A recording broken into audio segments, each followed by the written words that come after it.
அம்மா பவானி அழைக்கிறோம் வாணி, அகம் குளிர எதிரில் வந்து அருள் திருக்காட்சி தந்து உன் காலடி நம்பி வந்தவர்க்கும் காவலும் நீ என காட்ட வேண்டாமா?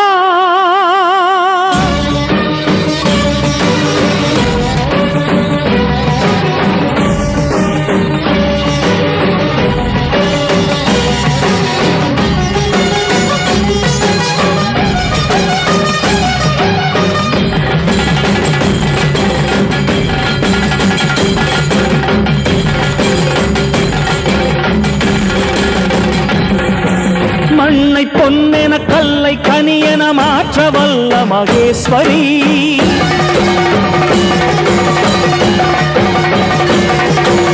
ஊறு செய்திடும் ஊழ்வினைகள்